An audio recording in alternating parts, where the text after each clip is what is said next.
Welcome, everybody, to our session, Centering Indigenous Pedagogies with a Focus on Assessment. My name is Cynthia Nicol, and I'm a professor in the Department of Curriculum and Pedagogy at UBC.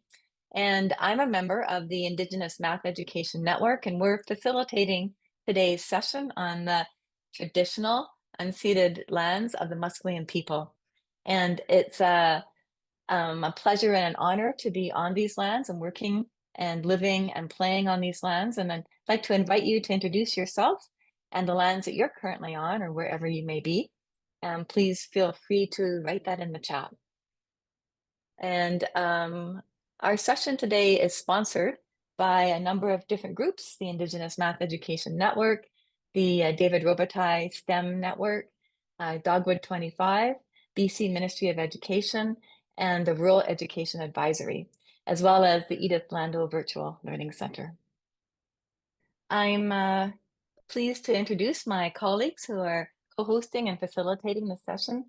We have Joanne Archibald, Kwang Williams from UBC and Dogwood 25, Janice Novakowski, who you've met, and she invited you in to the session from the UBC and School District 38, Stephanie LaFrance from UBC is a doctoral student at UBC.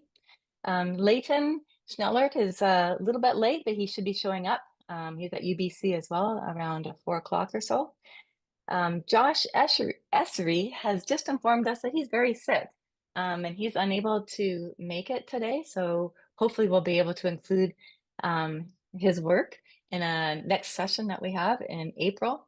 But we do have Nichola Williams, who is a high school teacher from Nanaimo on Vancouver Island in BC. So thank you, everybody, for joining us and being here today. So I also wanted to just introduce Cuggan Jad, who you see there on the left side of the screen. And Cuggan Jad is a supernatural shape shifter. And Billy Yovanovich, a Haida artist, drew this for us. And he says that Cuggan Jad is a little bit like math. It's always kind of waiting on the edges and the corners, on the outskirts of things, just ready to give you a hand to help you solve a problem. Always there, always trying to help out. So welcome to Cuggan Jad as well. Our guiding question for this series is continuing from the series we had last year, which focused on centering Indigenous pedagogies and perspectives in math education. In that series, we focused a little bit on culturally responsive math assessment, and we also have another webinar series just on culturally responsive math assessment. But we just know that our thinking about assessment is just really complex. It can be very challenging, and we just know that it's something that we want to refer to a little bit further. Last month, we did a session on thinking about centering Indigenous pedagogies and math education with a focus on assessment. And we used the 3 different perspectives of assessment as ecosystems, assessment as pedagogy, and assessment as Indigenous storywork to help us kind of think a little bit more about these overlapping and interrelated perspectives to give us a sense of different ways in which we can think about assessment, different ways in which we might have different kinds of relationships with our students in our classrooms, because we know that assessment can really change our position as a kind of a gatekeeper or a position of authority. It can change our relationship with our students and their families. It can also provide valuable feedback to us as teachers in our own practice, and feedback and information to students. But it can also do a lot of harm, and it can also at the same time be very supportive. So we know that assessment can have this kind of long-lasting effect, and it can be either positive or negative, and affect students' confidence and their abilities and their identities for a long time after it can occur. So it's a very important area, and it's something I think that we're all trying to think about more carefully as we think about ways in which Indigenous pedagogies and practices can inform our assessment. So that's just a bit of a highlight of what we did last. I'm going to go into a little bit more of that, what we did actually last session. But Joanne is going to speak a little bit about Indigenous assessment as Indigenous storywork, and just to give us some highlights of what we spoke about in our last session. Joanne? Yes. Thank you, Cynthia. Swayal, everyone. I'm joining you from the Vancouver area on the traditional unceded lands of Musqueam, Squamish, and Tsleil-Waututh peoples. I come from Stalo Nation and have ancestry also in the Hakalip community, Statlium Nation. And we focused on three particular principles of Indigenous story work. And there are a total of 7 principles that I learned from elders, cultural knowledge holders, and storytellers, many from Stalo Nation and others from Coast Salish nations. And that you see the 7 principles on the slide here. And to know more about them, you could take a look at the Indigenous Storywork website, where I discuss the particular principles in short videos. But we took a look at 3 principles that could guide us in thinking about assessment. And those principles included holism, interrelatedness, and synergy. So if we can go to the next slide here, which gives a bit of a background about, the questions we might ask when you think why I focused on those 3 principles, holism, interrelatedness, and synergy, is that they also can connect um, quite quite strongly to pedagogy, of course, to ecosystem. And when you think about holism, it could address heart, mind, body, and spirit. And when we think of body, it could include our actions, our planning, our problem solving, and to think about ways that we might engage in assessing math learning. And perhaps we could use story, and story can open up space for us to think about feelings, to think about wonder and awe as students learn math, and to think to ask ourselves, how might our assessment practices reflect holistic understandings of Indigenous ways of knowing, being, and doing? How might they reflect emotions in a way? And we might also think about holism in the way of the connections to oneself, to family, to community, to environment, to nature, and to think of our assessment practice uh, and how the practice might bring in aspects of culture and community.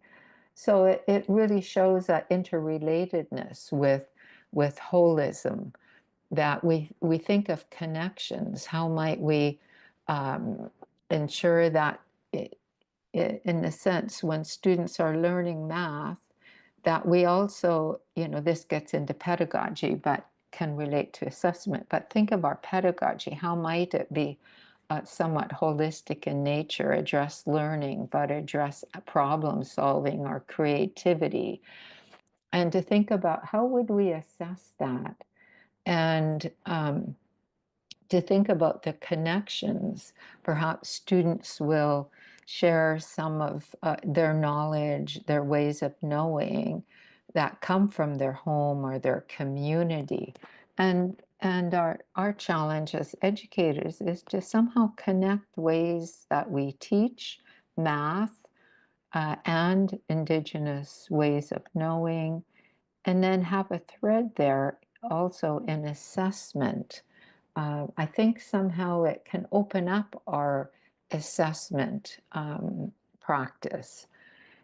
And to think about the idea of synergy, that, when students are learning, we think about how might they show aspects of their learning. Might they work together as a small group on a project? Might they share their understandings of a story and think of how math is embedded in that story? And then to also think about the ways that they share their learning with each other. And is there a particular synergy that happens when they share? One person might give an idea that can spark a connection with another student.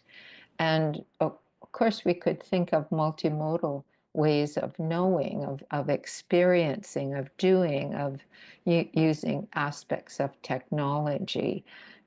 So that way, the learning process becomes vibrant. And then we have to think, how can our assessment practice be as vibrant as our pedagogy? So those were a little bit of what we had talked about in relation to those three Indigenous story work principles and how they might guide assessment with math. Great. Thank you, Joanne. Um, and then at the elementary level, when thinking about assessment as pedagogy, we had examples at the elementary level and also at the secondary level. And at the elementary level, Janice Novakowski shared a project, a collaborative project that she worked with Richmond School District teachers, where students listened to local Indigenous stories of the land to emphasize how stories are embedded in the land, and then studied different kinds of maps, a Google geography map, a road map, a Indigenous language map of Hunkaminam languages. And then students built with 3D materials, creating mountains and rivers, their local places. And then from there, they created actual mathematical stories connected to their place. And at the and then with that had these various questions of thinking about assessment in terms of it being responsive and reciprocal and reflective, and thinking about what do we notice as teachers, and then how do we create openings for children to be able to reflect and have their own self-assessment so that they can be the ones, not always the teachers saying that this is good or not, or this is right or wrong, or having students be able to be in that position to notice what it is that they're learning and what they need to learn more of. And then at the secondary level, we shared some examples. Here, the slide just shows the Blanketing the City project, which is a project with Muskley and Weaver, Deborah Sparrow, that began a few years ago, and it's a public art project. And then, so it's just thinking about how students could create their own public art math walks, and what would that walk look like, and how could they design it? Or thinking about how to do land water restoration, as this example here shows about restoring the Tatlow Creek, from it being submerged through culverts to daylighting it so that it can actually flow to the ocean or to the river. And examples such as these at the secondary level, where students could work on questions that get them thinking about noticing and wondering as educators, what can we notice and wonder for students thinking in this particular kind of project? And how does a restoration project differ from a ground up design project? These are all questions that are specific to the project, but are ones that we might prompt thinking about assessment as part of our pedagogy. It's not something that's we do the project and then we assess, but it's something that is along the way. It's very much an integrated, holistic aspect of thinking about assessment and teaching. And then we had thinking about assessment as an ecosystem.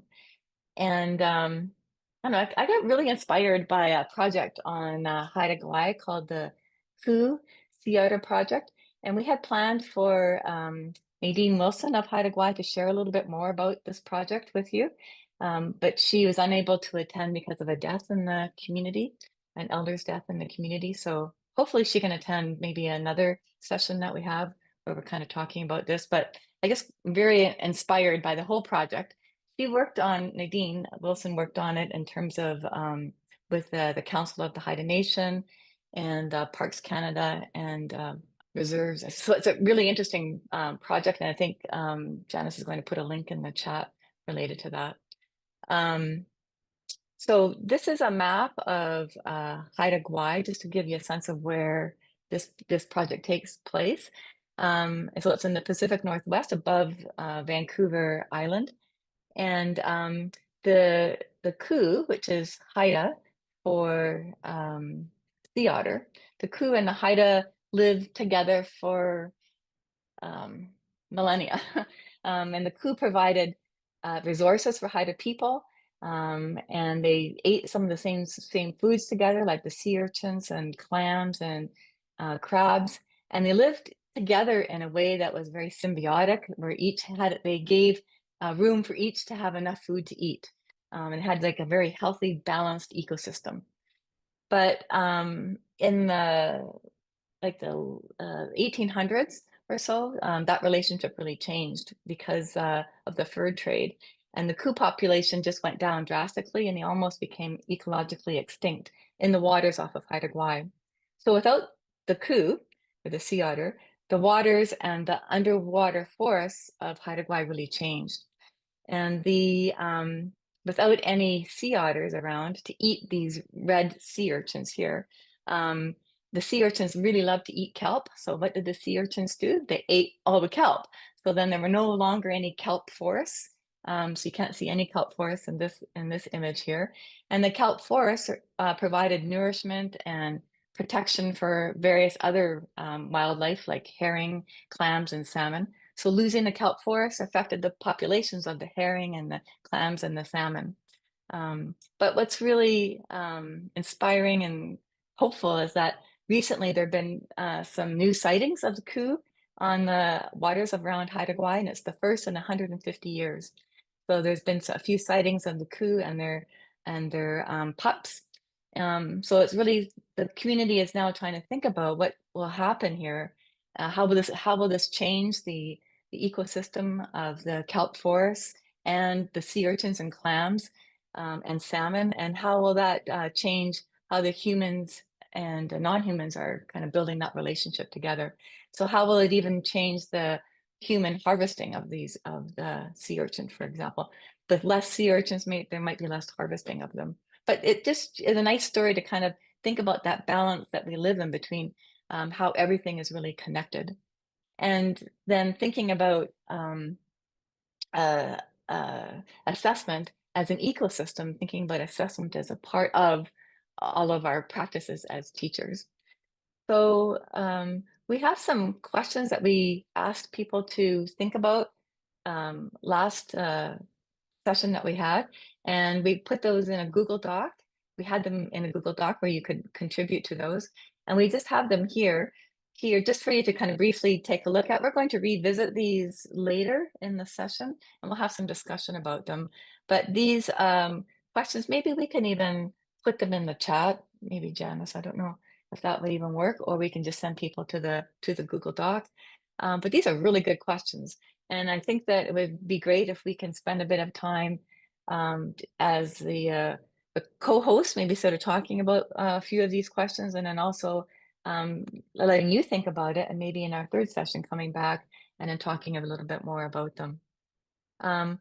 So what I'm going to, that was a bit of a preview or a synopsis of what we talked about in our first session on this series of centering Indigenous pedagogies and practices in math education with a focus on assessment.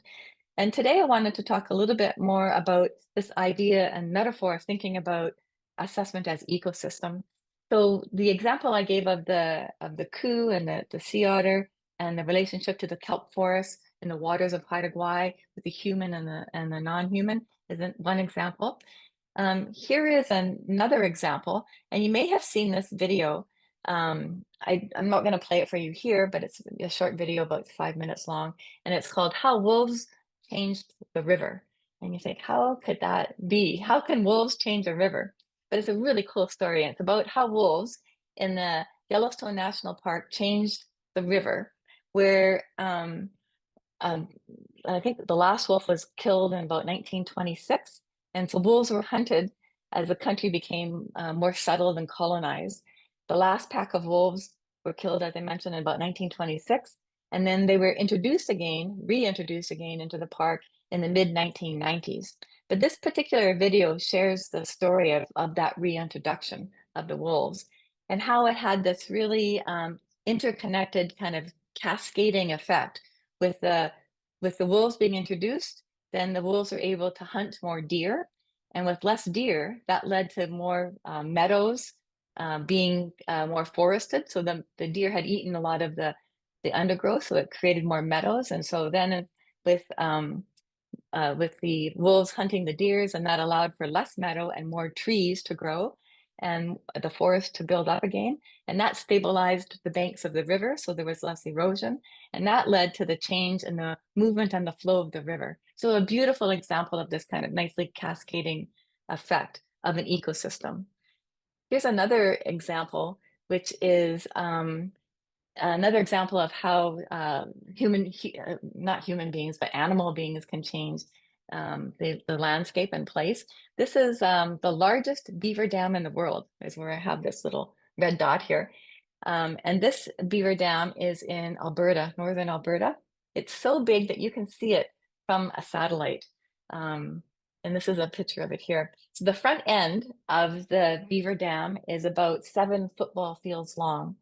And I just found these statistics. It holds about 92,000 dump trucks of water or 1,600 hockey rinks of water. I figured that one out. And it's quite an amazing piece because people didn't know it was even there because of it's so hard to get into this area. They only discovered it because of the satellite photos showing that this was the largest beaver dam. So just again showing how beaver dams can change the place in which they're living. Here's an example of grizzly bears in ecosystems. So Greg Kaheti, who's a scholar and ethnobiologist, writes about how Indigenous peoples were actually led to various medicines in the forest by bears, and that many Indigenous people in North America and bears have coexisted together for like thousands of years. And then in the Navajo language, many medicinal plants actually have the name Navajo, a Navajo word in it, which means for bear, right in the name of it. So for example, there's a plant that the Navajo use to treat stomach aches and bacterial infections. And it's also a plant that the bears travel long distances to find so that they can also treat their own stomach aches and bacterial infections. So humans watching the bears eat these particular plants are able to learn which plants to eat and which plants not to. So the plant was healing both humans and bears, and that the bears were teaching humans what's safe to eat and what should be avoided. Here is another example of a really cool study where a team of researchers from UVic and other institutions, they came together with 5 First Nations groups in BC in the Central Coast. And their research took 11 years, and they collected bear hair samples. And they found by collecting these various bear hair samples that there are 3 genetically distinct grizzly bear groups, and that these 3 distinct groups live in different areas of the BC coast, and that those 3 distinct groups align with 3 distinct language groups, so the Tsimshian, the Wakashan, and the Salishan Nuxalk.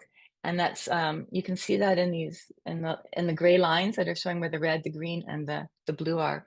So the research team concluded that the grizzlies, like as with people, had everything they needed to be right where they are, so that they could have these distinct groups. So they had rich sand resources, they had water access, they had materials for their shelter, and there was no need to move beyond the rich, diverse areas that they were in. So we had distinct grizzly bear populations as well as distinct language group populations there.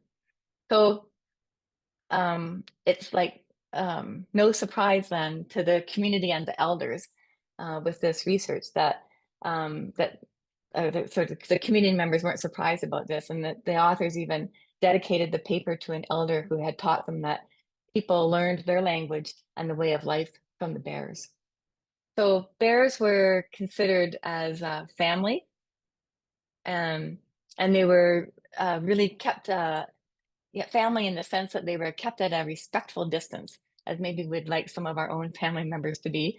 But they when they were trying to figure out how much fish to catch, when people were trying to figure out how much fish to catch, the decisions were made thinking about the bears and how much the bears had, because if the bears were well fed, then they could be kept at a respectful distance. But if the bears are hungry, then they're going to be, and there would be more human bear encounters.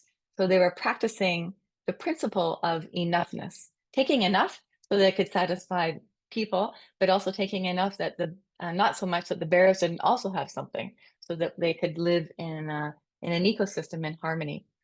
So and then just sort of thinking about the wolves video as well, like if there's enough salmon for the marine animals and bears, that means that there's enough of the animals, the bears, to be able to catch the fish and then eat them and then go into the forest, and then they can kind of the decay and fertilizer will then support the waterways and provide shade and more hospitable water temperatures. So it's all interconnected. It's a systems approach, a real ecosystem way of thinking about it. So, um, so thinking about assessment as an ecosystem, then we can sort of think about these various questions of thinking about, what is it that students then come into our classrooms with? What are they bringing with them? What are the funds of knowledge that they come with that we need to be paying attention to? Because they aren't just a separate being. They actually have this other ecosystem that they're connected with, their family, their community, their nation. So how can we be more open to value and make sense of what students are bringing to the classroom is something that we can think about with this metaphor of thinking about assessment as an ecosystem. And then thinking about assessment as interrelatedness of being really embedded in our teaching and what it is that we notice. How do we prepare for our teaching? So thinking about assessment as embedded in teaching and learning, and that assessment itself has teaching and learning in it. So asking ourselves, how do we ready ourselves to respond to evidence in evidence of learning in the moment? So if we can be thinking about opening ourselves to thinking about assessment in lots of different places and as part of our teaching and learning, then we can think about being ready to respond to these moments that can be evidence of learning. Yeah, and I think that would be a good one to think about later and ask them, have a discussion around, I think, as well, that question. And then just before I introduce Nichola to talk a little bit about her project, I just wanted to throw these questions out again. These were also shared in our first session around assessment practices, but thinking about assessment as nourishing our relationships with each other and with our students, thinking about the value of collaboration as well as individual success. So how do we actually do that? How might we do that? How can assessment contribute to the family and the community and both the thriving and to be and well-being? And then how can assessment create life-friendly conditions that benefit all, not just humans, but also the more than human? And I think the ecosystems examples are kind of helping us think more about that. And then how can assessment be integral to all aspects of our teaching? So thinking about it not only in assessment as evaluation, but maybe assessment as informing our learning about who our students are and what they're coming with. So just a sense now of thinking a little bit more of ecosystems with human and more than human and place and that relationship and how things are connected and everything is connected to everything else. So with that, I'm going to invite Nichola to share a little bit about her work as a teacher in Nanaimo.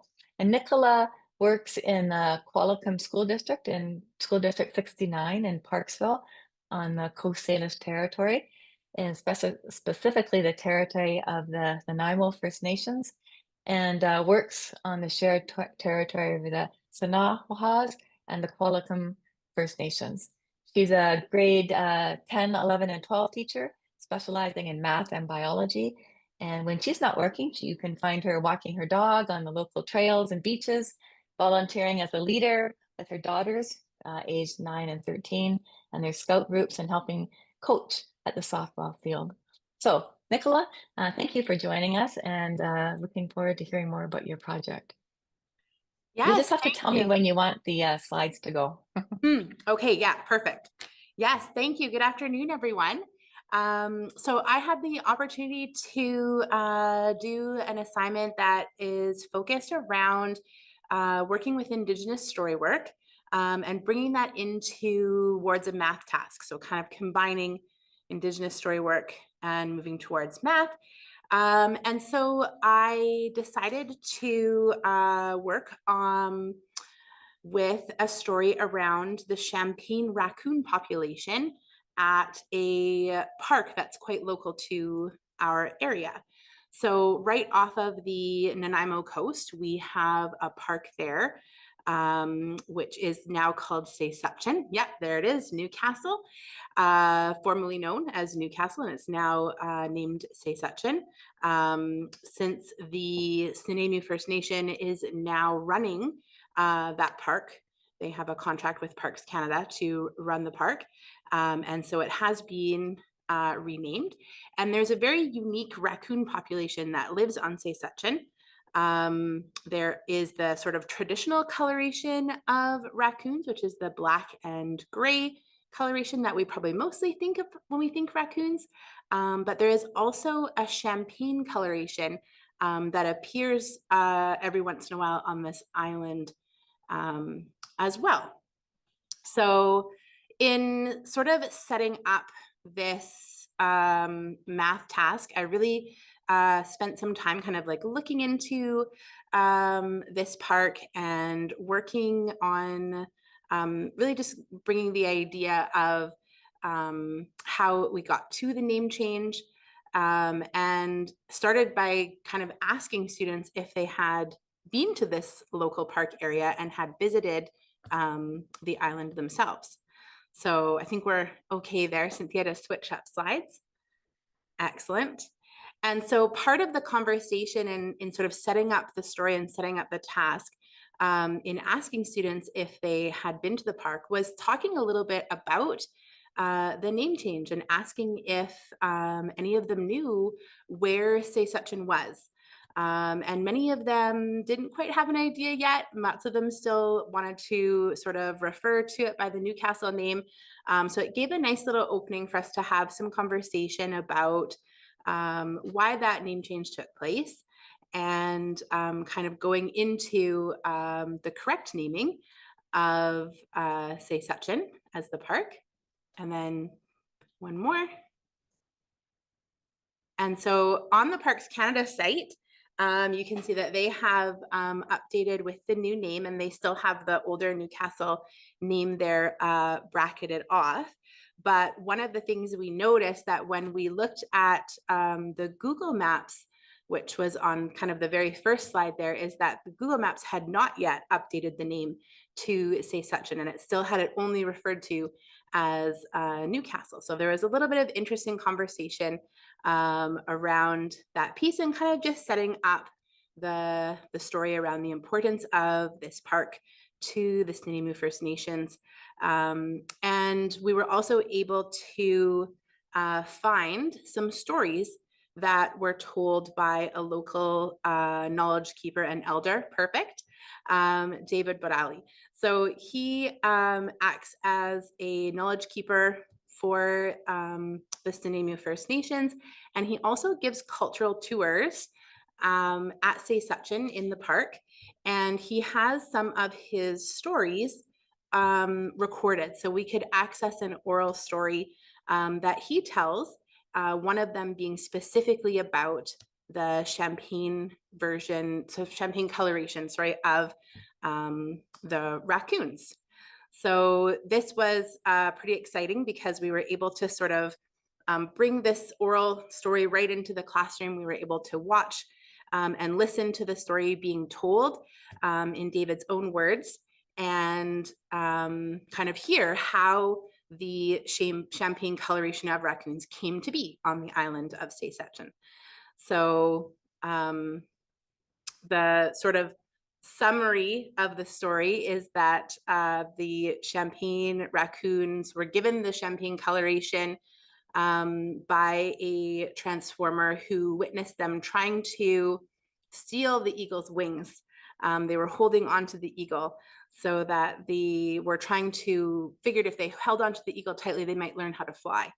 And the transformer saw this and said, oh, this is not okay. This is not how we learn from others. And in punishment, we are going to have now a white coloration or a champagne coloration on the raccoon so that you won't be able to sneak up on anybody anymore. So it's to do with a visibility. And as part of this story, he states that the coloration will happen in 1 out of every 10 baby raccoons that they have. So the punishment will continue through generations. And so this was kind of where we kind of stopped and we did a little bit of notice and wonder around the story, kind of encouraging students to pull in any aspect of things that they noticed from the story, of things that they wondered about the story, and had some great cultural links in there, as well as some students that were picking up on, what is happening with that 1 to 10 ratio? How does that work? How do we get there? What's happening with that? So from there, perfect. We use that as a springboard to hop into some of the mathematical ideas that were around this champagne coat coloration. So I had students break out into small groups, and each of the groups got one of the genetics handouts there that you can see on the screen, and it just sort of gives a recap of what the genetic condition is. So it's having to receive 2 recessive traits for coat coloration that don't have the same amount of pigment as the black and gray coloration. And so I sort of drew in a little visual there for kiddos, just reminding like how it works. We get parent genetic combination from each parent, and that gets passed on through fertilization of sperm and egg. And what traits we get in that process are decided at random, so that the combination we get for the offspring, for the baby raccoon, comes 1 at random from mom and 1 at random from dad. And so we linked that a little bit to the genetic combination chart down the bottom there, and we can kind of see that we have 2 combinations that will lead to the black and gray coloration, and then 1 combination where if we get the 2 recessive forms of the trait, that we will have that champagne version of the raccoon. So I kind of let students explore this little handout. I walked them through the little kind of the graphics on there. And then I let them sort of explore the question on the bottom, which is, what's the chance if we have a mother raccoon that has 2 dominant forms of that genetic trait, what's the chance that that mom would end up with a champagne coloration offspring? And then same idea, what about if the mom had 1 of each of those traits, 1 dominant and 1 recessive, how would that look? And what about if they had 2 of the recessive forms of the trait, how would that look over time? So at that point, the students grouped up and they kind of, had to think about what kind of combinations could happen. It was really interesting to watch a group do this. There was lots of conversation about how to organize it. How do we make, how do we organize our thinking into the terms of different combinations that can happen? So we had some diagrams and we had some trees, and we had lots of different kind of visuals going on with their work, which was amazing to see. And in most of the groups were able to get, part of the way along. Some of them needed a little bit of reminding that there, of course, is not only going to depend on what traits are coming from mom, but it's also going to depend on the male that mom's mating with. So it's going to depend what genetic combination dad's going to bring to the table. So once they sort of are like, oh, right, we have to think about different dads, then they were kind of off to the races on that. And so that was really great. We kind of got to towards the end, once groups had enough time to do some thinking and kind of think through. We had a chance to share. They were doing them on erasable whiteboard sheets. So we had a chance for them to share out their sort of how they organized their thinking and what they found, and have a chance to kind of share and talk about them at the end. And then after that, I sort of also had shown them, hey, there is sort of an organizational tool that geneticists use called a Punnett square that does this organizing, that sort of was a different visual way that they could organize thinking. And then we also linked back to the story. I wanted to go sort of back to the story to kind of really think about all of those things that we sort of tried to set the stage up for. How can we now as learners, how can we take what we have learned from this story and kind of come full circle back? How can we share that learning forward with others? How can we show respect for the information that we learned today?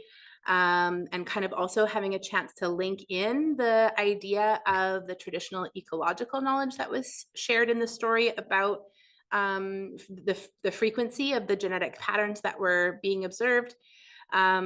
So we had some ideas like, well, we can start using the correct name for the park and referring to it as Seisachin.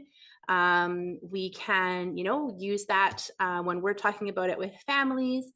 And so, yeah, kind of having a chance to sort of come full circle with that Indigenous Storywork piece as well.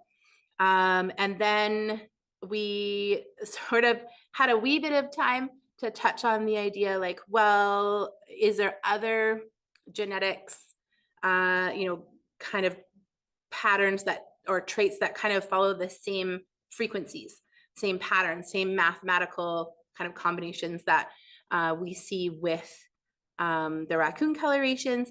And so we didn't have a ton of time to go into it, but we did sort of have a chance to mention with the group that I tried it out with that there is a very similar scenario on our BC coast that follows this exact same genetic condition with the spirit bears or the Kermode bears, and have a chance linked to that. But we were also finding out that the spirit bears have an even higher frequency usually than the 10%. So thinking that there may be an advantage in terms of that coloration for their population. So opportunity to explore further. I didn't quite get that far with the group I tried it out with, but yeah, so that was sort of what we did for the math task and working with Indigenous Storywork that I tried out with my group. We had lots of engagement, and I definitely noticed as I was going around and groups were doing that sort of ball toss and catch piece to assessment, making sure that they're sort of moving in the right direction. Don't want to kind of prompt too much, but you want to make sure they have enough to be able to continue on through the aspects. And yeah, so that's sort of where we're at. Wonderful. Thank you very much, Nichola. It's just so good to hear you share the story. And I'm glad that Janice put in the chat the video link for David Bodley to share the story. I hadn't put the, I thought I had that connected so that we could hear him share the story, but I didn't have it linked to it, so I'm sorry that we missed that, but you gave us a good summary of it, and the link is also in the chat. Now we have some opportunity for some questions, but maybe I can stop sharing and we can just have a little bit of a chat, or maybe there's some connections that you could make, Nichola, to thinking about how you might assess your project that you tried with your students. Or based on what you're hearing today, if there's other ways that you would think about how you might assess the students in this particular project, or how Storywork principles might guide you in thinking about assessment. Yeah, I think, I really liked how Joanne had kind of phrased earlier on that, if our assessment practices could be as vibrant as our pedagogy.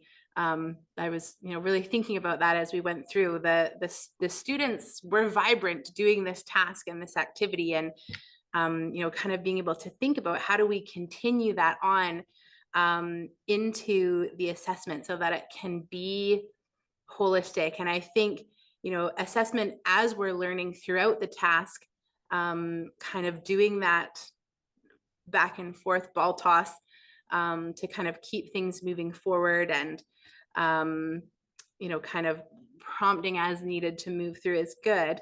But I think, finding a way to bring in that more sort of holistic approach of going from like self and family and community.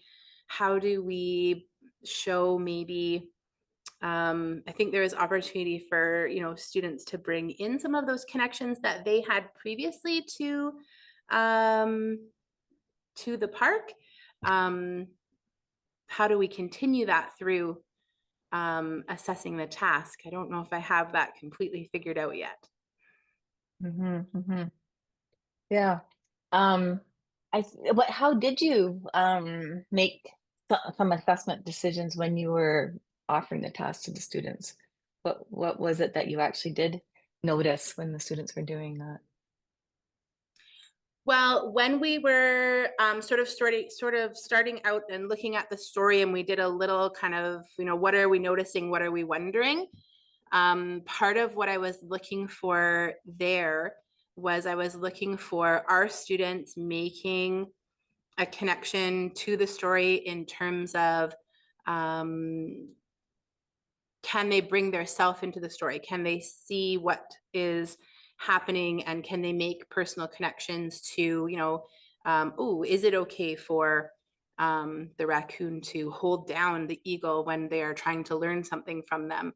How does it, so kind of like looking at those aspects, as well as sort of leading into the number pieces and the math aspects towards the end. But kind of also wanting to have them think about how can this story help us think about our learning as a person, as well as just straight connecting into the math piece. So that was one of the things I was looking for when we were doing the notice and wonder. And then when they were working on the whiteboard tasks, a lot of that conversation was sort of focused around, okay, are they understanding the idea that we're going to have to sort of separate the different combinations of the genetic factors? Are they understanding that we're going to have to, it's going to be different for the genetic combination of each mom, and also different depending on which dad is being combined in there. So making sure that they're not just sort of saying, oh, here's my one example and now we're finished. And then kind of prompting with ideas like, oh, this is, I can see that you're thinking for this combination. Is there any other possibilities that could happen, or is this the only one? And so kind of linking to those prompts as it carried on. And then when we sort of towards the share out piece, really wanted to make sure that we were having an opportunity to try and share and learn from each other. So have a chance for them to speak and to show these are the strategies for how we organized our thinking, and these are the things that our group talked about and why we made the decisions that we did, so that we had an opportunity to sort of look at different ways that the thinking and the organization happened for that information. And then coming back at the very end, sort of back to the story and thinking, how can we now as individuals sort of extend, now that we have this knowledge, how can we pay that piece forward? How can we go out into the community with this and have it make a difference for us from here out? Kind of looking for that idea of, have they made a connection to something that they personally can do and take away with them? Maybe even something, just using the correct name from here forward, and why that's important. So those were sort of the pieces that I was looking for as we were moving through. Yeah, I mean, what you just mentioned is like the principle of reciprocity from Indigenous Storywork. So I'm learning this, I'm taking this, and what am I giving back, and how I'm moving that forward. all of what you said there is a beautiful example, I think, of engaging with the principles of Indigenous story work in a very connected, interrelated way. There are some questions in the chat though that I noticed that are coming up. And maybe Janice, I think you're monitoring the chat. Maybe there's a couple there. I know someone asked about the grade level of the task. What grade did you use it with? I tried this out with grade 10s because that's just who I happen to have access to right now. So I tried this out with grade 10s and it worked really well. I think absolutely probably could even work with grades 8s and grade 9, right up through 11. And I think even 12s. I think I could do this with any grade grouping kind of in our high school, I think would work okay. Yeah, the group I tried was with the 10s. And Nichola, I guess Thank you. someone who was also asking about what grade level you were teaching this with, if you would be willing to share an outline of your lesson. Somehow, I don't know if you have that written up in a way that we could share on the Indigenous Math Education Network website. That might be one way to share it with the community, if you're willing to do that. Yes, absolutely. Yeah. And then another question that came up with is one of the participants just missed what you said. You were describing assessment, and I think she really liked it, and she wasn't quite sure exactly what you said. Something about something, talk, and check. Maybe you were just sort of talking off the top of your head. So maybe I might have been, but I think maybe when I was referring to sort of like the ball toss scenario, sort of like it's sort of like playing catch a little bit with the students. Sort of you toss it out there and you're seeing what they do with it, but you have to be ready to get that ball back, right. depending on how they're going to throw it and what they get up to. Maybe that part. Yeah, and I think she added that in relation to, learning where they are and where the holes are, which is, I think you were right. That's when you were talking about that, responsive pedagogy, right? And that's assessment is such a big part of that we have to find out where they are and then we respond, right? And I think like for me, it kind of, I think in order to do the ball toss, I had to really sit down and think through this math task on my own first. I had to really sit down and think through what are all the possible combinations that they have and where might be the pitfalls that students sort of fall into and where might they have a hard time getting themselves back out. Right. And so kind of having a plan a little bit, like in terms of, there could be different combinations depending what dad's involved, and just sort of thinking through where those spots might be in before I started was helpful.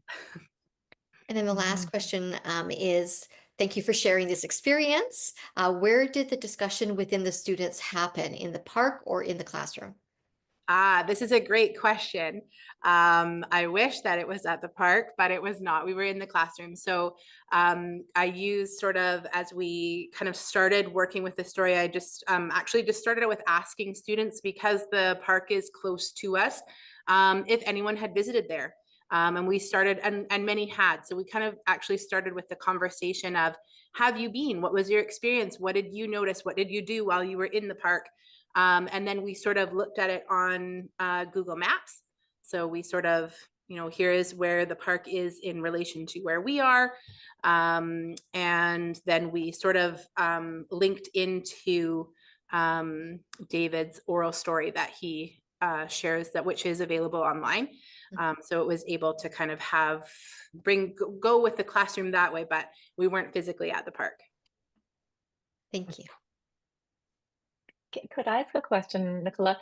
What inspired you to, how did you decide that this is where you wanted to go? Because I know for some teachers it might be helpful to kind of think about, what sparked this, and then how did you what pathway you took? Yeah. So this is an area that I really feel like I haven't done well yet. So being able to sort of bring in Indigenous story work, I think I have felt that so far when I've tried to approach it, it hasn't clicked well in a way that's sort of organically bringing in the math. I feel like it has been, for me, a little bit something that I'm sort of like not forcing in, but it just hasn't clicked in a way that felt organic and naturally led into the math portions, and was able to kind of, work in that full circle way. And so I think that was the reason why I really wanted to try this out. And what inspired me was, what kind of helped me click it into place for myself, was looking at the principles of story work that Dr. Archibald had outlined, and being able to kind of go through and see, so rather than just jumping into the story, we need to set that stage, and we need to look at, how do we build in respect for the story? How do we get ourselves situated to the place of the story? How do we prepare our own bodies and our own minds for being ready to hear that story, and kind of participate in not only some math work, but some cultural work? And when I had sort of seen it in that framework, all of a sudden for me, it clicked. I think this is what I have been missing. This is why it hasn't felt organic. This is why it's felt like I haven't been properly setting that stage, and I haven't been working full circle with the story in that way. So I think that was why I wanted to try this out and kind of approach it, was because I wanted to see, can I figure out for me how to do this in a way that makes it feel more organic and makes it flow together nicely. And I feel like when I tried it out with my group of grade 10s, I feel like it really did click for me, and it went really well. Yeah, thank you. Oh, maybe I could respond a bit here. Nichola, thank you for sharing that teaching experience. How wonderful, that you were able to draw on various Indigenous story work principles to be there to help you whenever you felt you needed, that idea of how building in or understanding and then practicing examples of respect about the story and the storyteller. And I love that you have there's a video, of David Bodley telling that story, but also setting the context, wonderful conversation about, its original name and what happened, why it changed, and now it's back to its original name. That idea, I heard you say, come full circle, and that's so neat, and trying to get a sense of the First Nations taking back control of their land and their context. And, in that particular story too, it made me think of other ideas perhaps that students in different grade levels might draw upon or think about. I was thinking about that, the white raccoon, made me wonder, how did they survive? And what happened to them? Were there other stories maybe of characteristics about the champagne-colored raccoon? And then to think about what else we might learn from that story. And I was really happy to hear you say you returned to the story. It wasn't that you just introduced it once and then set it aside and, didn't take it up again, but the story guided the learning and I think the assessment along the way. And, that story could also continue to maybe guide, other learning that is about math or connected maybe to other subject areas. And wonderful to hear about high school level learning there, because we've often wondered about that. But certainly the story can, I'm sure, work well in other grade levels. And I'd be interested to hear other folks who are participating and listening in this webinar, thinking about how you might be able to draw on this particular story and connect it to math learning. It really shows that assessment can be a part of and connected to story, to place, to pedagogy, that there is, not a thread, but something that continues all along, that they are connected, embedded, but yet they can have a distinct nature too there. And I think this idea of assessment being vibrant, what you have done, that's vibrant pedagogy and assessment. So I do raise my hands and thanks and respect to you, Nichola, for sharing this wonderful example. Just going back to the questions that we collected from the last session and revisiting those here, we have a little bit of time if we'd like to be able to just chat a little bit about some of these questions ourselves, or people can offer some comments to the questions in the chat, or maybe we can start by asking ourselves some of these questions. Is there any question there, Janice, that you would like to take up? So the one I was thinking about, Cynthia, was on the next slide. Yeah, so the question, how do we teach and assess in ways that support students working at their own pace, but at the same time keeping the class together? And I think about this a lot in my work and in my collaboration with teachers and students. And I think some of the things that sort of have helped my thinking around this are, some of those principles about remembering that learning takes place over time. And that's an Indigenous principle, but it's also, when we look at cognitive science and that research, we know that students are better situated for the learning to stick with them and to endure if they have more spaced opportunities instead of, thinking about doing a unit of study for 2 or 3 weeks and then closing the book on that and moving on to something else, that we do shorter bursts of learning with students and then move on to something else and then come back to it and then move on to something else and then come back to it again. And that we're sort of layering that learning on for students, I think is a really sort of responsive and respectful way to students in terms of how they learn. So those are some of the things that I've been thinking a lot about when planning and designing for learning, is how are we giving students opportunities to learn in different ways and at different rates and in different spaces. So how do we provide those different choices for students to learn over time? And I think as the teacher, like, okay, I've got, 20 children in my class or 28 children in my class, they can't all be in different places, but then what is it that unites them and brings them together? It might be a common goal that you come together with. We're all learning about fractions. And so you have your fraction materials out and some of the tools that you might use for fractions. But children are in different spaces in their learning of fractions, whether they're learning in grade 3 just what a fraction is, or grade 5 students are learning about equivalent fractions. Grade 8s are starting to use operations with fractions. You're going to have that range in any class that you have, regardless of what grade level they're in. So how can we open up some of our learning experiences so students can find access points in different ways with materials or with the mathematical ideas themselves? And to me, that's sort of a way of opening it up so that we're still moving along together, but every child is getting what they need for their learning in the moment.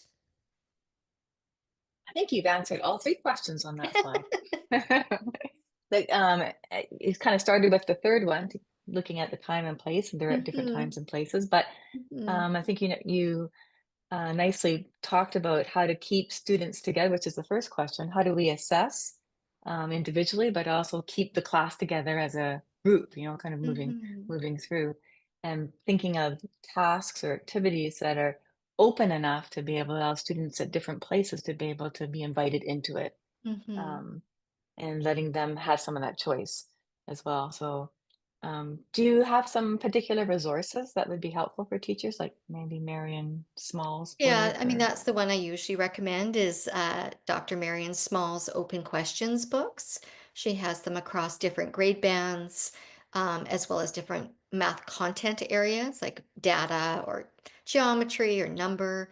And she has different types of open questions depending what part of the lesson is, if you're launching a lesson, or that sort of investigation part in the middle, or that consolidation piece at the end. So different types of questions she offers. And then there's, trying to remember the title of those purple books from Australia.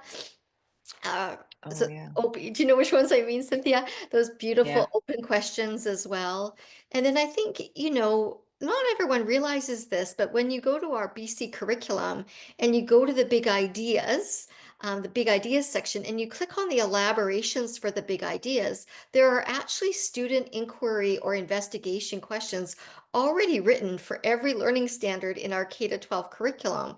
And so you can look at those inquiry questions as sort of inspiration for planning, for our whole week. We're going to look at this: how are multiplication and division related, and looking at relationships, that concept of relationships. And that can be your focus for the whole week, but you design different tasks and experiences throughout that week. But your guiding question is right there for you in those elaborations in our curriculum. So those are also really helpful for planning and designing sort of connected and more holistic approaches to teaching mathematics. Yeah. Good. And then we also talked about universal design, Mhm. UDL. Can you say just a little bit about that? That might be helpful for some people as well. Sure. I mean, that is, it comes from, a design perspective, and, designing architecture and access to buildings and parks, etc. But it has been very much used in education, and, quite a bit of research around that. Katie Novak, for one, is someone who does a lot of research in universal design for learning. And she's just come out with a book this fall on mathematics specifically and UDL.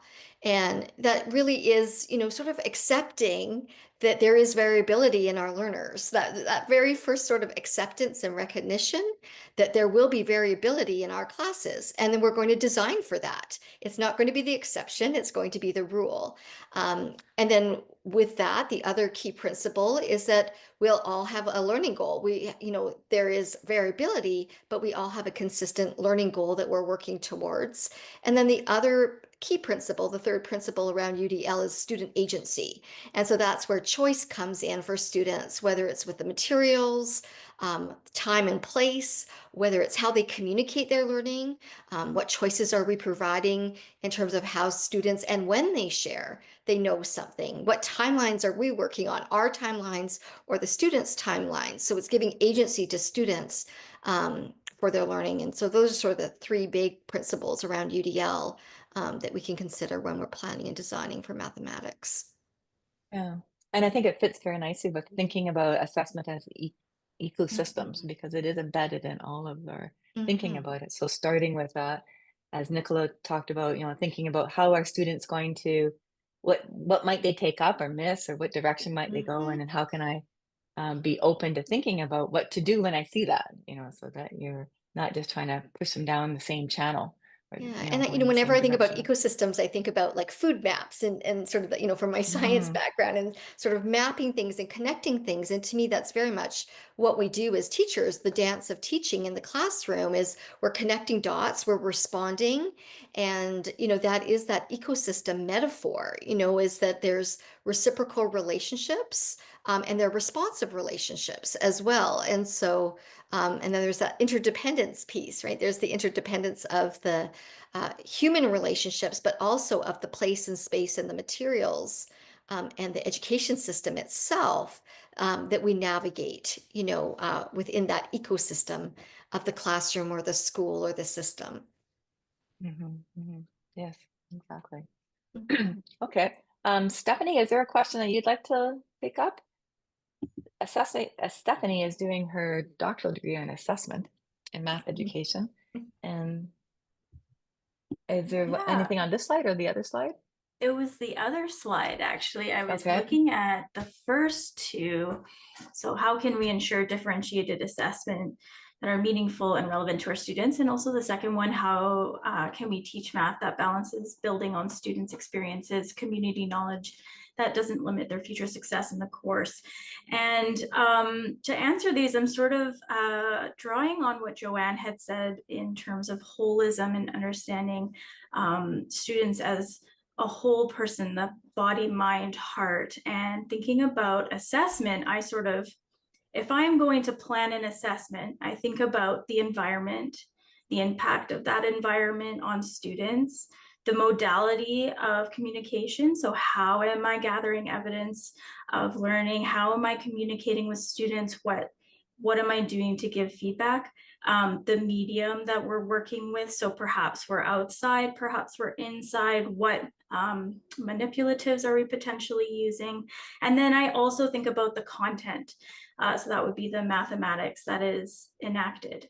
And drawing on this idea of assessment as ecosystem, an ecosystem is so complex. There are so many moving parts and so many relationships that are in a dynamic. And so thinking about assessment, there are moving parts as well. It is part of the learning. So as Cynthia had mentioned, assessment as pedagogy, it is the whole. It is pedagogy. It includes all those moments during instruction where we're noticing and wondering about student learning, where we're conversing with students, when we're setting up those relationships where students can feel like they can come in and share their interest and share their funds of knowledge. And so to answer these two questions, I'm sort of thinking about knowing ahead of time what we would like to assess, and also attending to creating and enabling an environment where students can communicate their learning with us in ways that suit their needs and wants, and in ways where perhaps there are multiple mathematical pathways in a solution, or perhaps we're in conversation with a student during an instructional period that we hadn't intended to have any assessment going on, but a student mentions an interest or a story, and we can later build on that as an assessment task. And so Nichola gave such a wonderful example of a relevant space, a relevant place for students. And so thinking about, where do I live? What are the stories on the land that I live? What are the stories that students are bringing to my classroom? And then the resources I use depend on what I know about the answer to those questions. So perhaps a student would say, hey, I went to Horlock Park the other day. It was really fun. And that might spark, for me, I can look at, what's the history of Horlock Park? What is the original name of that place? What are the stories embedded in that place? And what mathematics are enacted in that ecosystem? And drawing out the mathematics that we can learn from place and land. And I think much richer mathematical conversations can come from those. And so I don't necessarily see context-based math tasks as in competition with future success. I see them kind of as really rich opportunities to assess student learning. Nice.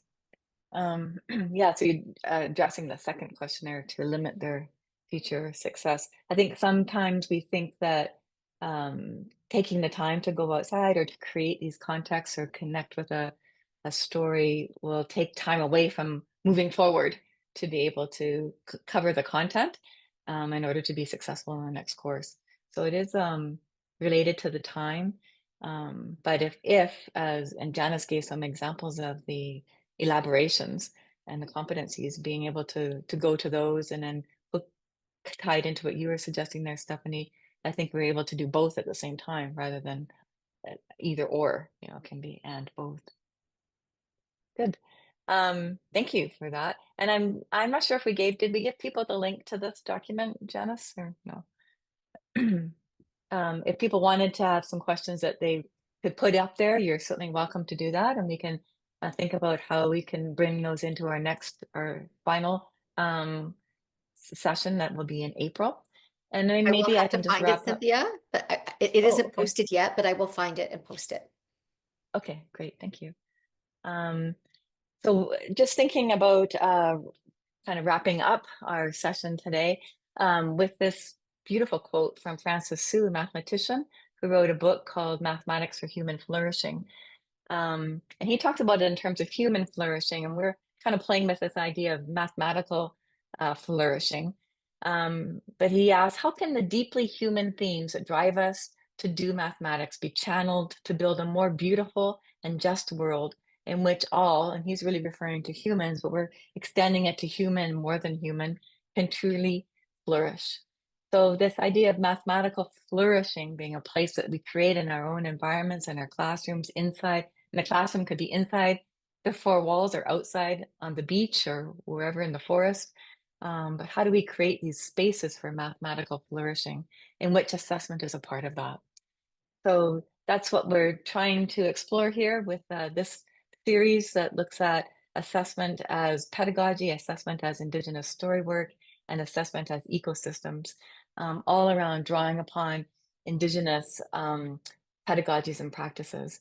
So thinking about the earth as teacher is very much an Indigenous pedagogy.